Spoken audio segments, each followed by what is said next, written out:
আম দিয়ে অনেক কিছুই তৈরি করা যায়। আমের এই ক্ষীরটা অন্তত একবার বাড়িতে বানিয়ে খেয়ে দেখতে পারেন। খেতে কিন্তু দুর্দান্ত লাগে আমের ক্ষীর। আমের ক্ষীর বানানোর জন্য আমার লাগবে গোবিন্দভোগ চালের গুঁড়ো। আমি এখানে কিছুটা গোবিন্দভোগ চাল আগে থেকে ভিজিয়ে জলটাকে ঝরিয়ে নিয়েছিলাম, একটু শুকনো করে চালটাকে গুঁড়ো করে নিয়েছি। মিক্সিং জারের মধ্যে গুঁড়ো করে নিয়েছি। এটা পুরো পাউডার হবে না, একটু দানা দানা থাকবে। এখন চালের গুঁড়োটা অন্য একটা বাটির মধ্যে আমি ঢেলে নিয়েছি। আর এখানে আমি দুটো পাকা আমের পিউরি বার করে রেখেছি। আর এখানে নিয়েছি মিল্ক পাউডার, আর নিয়েছি চিনি, আর এখানে নিয়েছি খোয়া, আর কিছুটা কাজু আর কিশমিশ রেখেছি।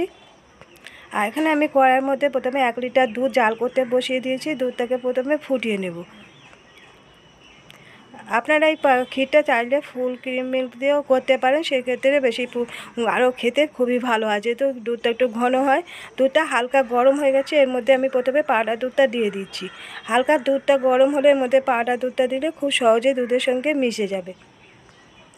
পাউডার দুধটাকে দিয়ে ভালো করে মিশিয়ে দিলাম একটু নাড়াচাড়া করে। এখন এর মধ্যে দিয়ে দিলাম চিনি। আমি এখানে 4 চামচের 5 চামচ চিনি দিয়েছি। যেহেতু পাকা আমের পিউরিটা দেবো, সেই জন্য চিনির পরিমাণটা কম করে দিয়েছি। দিয়ে দিলাম এলাচের গুঁড়ো 1/2 চা চামচ। আর এলাচের দানা আমি চিনির সঙ্গে গুঁড়ো করে রেখেছিলাম, সেই এলাচের গুঁড়োটা দিয়ে দিলাম। আর দিয়ে দিচ্ছি খোয়া। আর এখানে 50 গ্রাম খোয়া আছে, খোয়াটাকে আমি গ্রেটারে গ্রেট করে রেখেছিলাম। খোয়াটাকে দিয়ে আবারও ভালো করে জাল করে মিশিয়ে দিচ্ছি দুধের সঙ্গে। আর যে এখন গোবিন্দভোগ চালের যে গুঁড়োটা করে রেখেছিলাম, সেই চালের গুঁড়োটা দিয়ে দিলাম। দিয়ে চালের গুঁড়োটাকে দিয়ে আবারও ভালো করে দুধের সঙ্গে মিশিয়ে দিচ্ছি। চালের গুঁড়োটা দেওয়ার পরে আবার এটাকে অনবরত নাড়তে হবে, কারণ এটা তলায় ঘন হয়ে যে জলায় জমে যেতে পারে। আর যে কাজু কিশমিশগুলো রেখেছিলাম, কাজু কিশমিশগুলোকে দিয়ে দিলাম। দিয়ে আবারও ভালো করে মিশিয়ে দিচ্ছি। চালটা দেওয়ার পরে যে নাড়তে নাড়তে অনেকটা ঘন হয়ে এসছে দুধটা। এটাকে আরও খানিকক্ষণ জাল করে একটু ঘন করে নেব।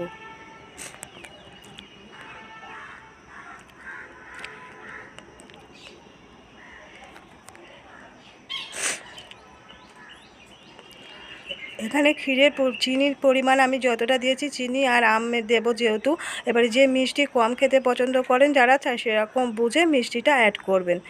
এখন এই যে আমের পিউরিটা করে রেখেছিল, আমের পিউরিটা দিয়ে দিলাম। দিয়ে আমের পিউরিটাকে দিয়ে এবারে খানিকক্ষণ নাড়াচাড়া করে আবারও মিশিয়ে দিয়ে এটাকে ফুটিয়ে নেব। আরও খানিকক্ষণ ফুটিয়ে একটু ঘন করে নেব। বন্ধুরা, আজকের ভিডিওটা ভালো লেগে থাকলে একটা লাইক দিয়ে দেওয়ার রিকোয়েস্ট রইল। নতুন বন্ধুদের কাছে রিকোয়েস্ট করছি, প্লিজ আমাদের চ্যানেলটিকে সাবস্ক্রাইব করে দেওয়ার জন্য পাশে থাকা বেল বটনটিকে অন করে রাখবেন। যখনই নতুন ভিডিও আপলোড করব, নোটিফিকেশান আপনাদের কাছে পৌঁছে যাবে। ক্ষীরটা তৈরি হয়ে গেছে, এখন এটাকে আমি নামিয়ে নিয়েছি। নিয়ে যে বাটিগুলোর মধ্যে আমি সার্ভ করব, সেই বাটিগুলোর মধ্যে তুলে নিচ্ছি। আমি এখানে 4টে বাটি নিয়েছি, বাটিগুলোর মধ্যে তুলে নিচ্ছি। আর ক্ষীরগুলোকে যে বাটিতে সার্ভ করবে, সেই বাটির মধ্যে তুলে নিয়ে রেখে দিতে হবে। এটাকে একটু রুম টেম্পারেচারে রেখে প্রথমে ঠান্ডা করে নিতে হবে। ঠান্ডা হয়ে গেলে তারপরে ফ্রিজে রেখে দিতে হবে। ফ্রিজে রেখে ঠান্ডা করে খেলে এই ক্ষীরটা খেতে বেশি ভালো লাগে। আমি এখানে 4টে বাটির মধ্যে তুলেছি, বাকি ক্ষীরগুলো অন্য বাটির মধ্যে তুলে নেব। আর এখানে আমি ওপর থেকে কিছু দিয়ে দিচ্ছি কিশমিশ আর কাজু বাদাম। আর কিছু আম আমি ছোট ছোট টুকরো করে কেটে রেখেছিলাম, আমের টুকরোগুলো উপর থেকে ছড়িয়ে দিচ্ছি। এতে করে দেখতে সুন্দর লাগবে, আর খাওয়ার সময় মুখের মধ্যে যখন আমগুলো পড়বে, খেতে খুবই ভালো লাগে। এরকমভাবে সবগুলোর মধ্যেই আমি এরকম তুলে রেখে দেব।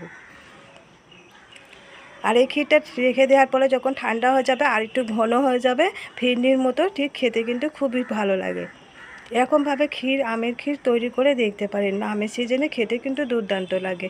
আর কিছুটা খোয়া আমি রেখে দিয়েছিলাম, উপর থেকে একটু খোয়াগুলোকেও ছড়িয়ে দিলাম, এতে করে খেতে খুবই ভালো লাগবে।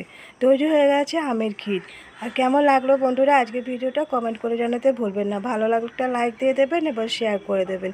আজকের মতো বিদায় নিচ্ছি, ফিরে আসছি নতুন কোনো রেসিপি নিয়ে। ততক্ষণ সবাই সুস্থ থাকবেন, ভালো থাকবেন।